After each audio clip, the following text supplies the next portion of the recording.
Hey, yo, what up? This is Knoc-Turn'al when things can get super ugly when you're connected to the wakeupshow.com, only on Screen Blast, baby. What you were tuned into was a Next Chapter exclusive by one of LA's finest. We got him sitting to the left of me. It's my man Knoc-Turn'al. Super ugly. What the deal?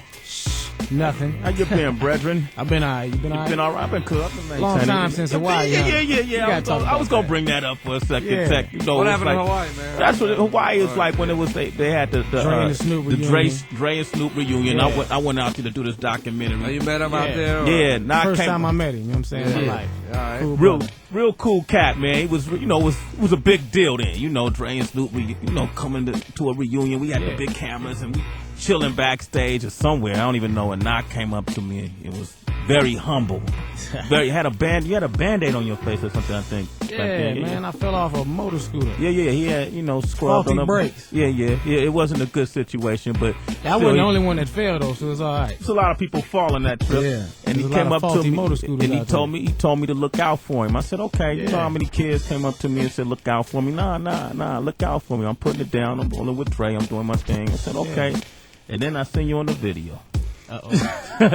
That was a good thing though, because I didn't really expect to get through that one like that. I mean, when we actually did the beat, I actually didn't even like it because I had a sample in and some other stuff. But Dre was just like, man, look, just get down and write a hook for me. I mean, that's all I need you to do. Just write a hook, and the rest will be cool. I'm like, well, how long you want the hook? He's like, 12 bars on the first one, 16 bars on the second one. I'm like, man, that's not a hook.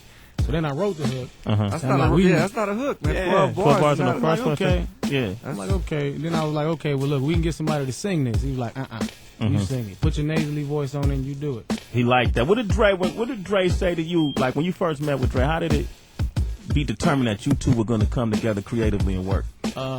Well, D. Manifield, the label I'm signed to, is LA Confidential. He's the CEO and the founder of that. We got distribution through Elektra.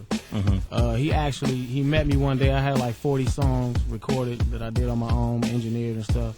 He didn't like none of the beats. He didn't like the sound. Really, he just liked... Who, D didn't? Yeah, nah, but he just liked my voice, homie. You know what I'm saying? Okay. You know how he's a very perfectionist. He's a very critical dude. He's a perfectionist. Been in the studio, and 90% of my songs he don't like. You know what I mean? So it's a high bar when I'm in the studio. You know what I mean?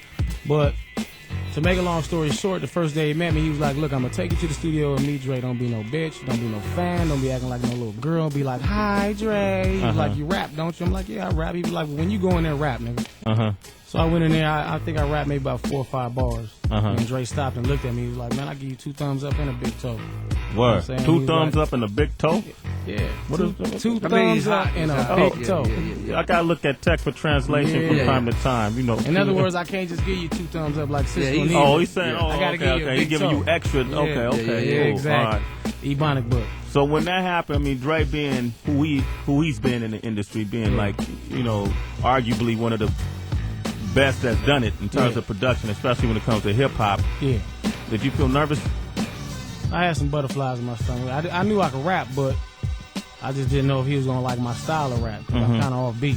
You know what I mean? I didn't know if that would, be a good mix for his aggressive beats.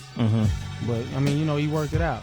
I mean, 10 minutes later, I was recording Bang Bang for his album. So I mean, and that's how was it that happened. your record?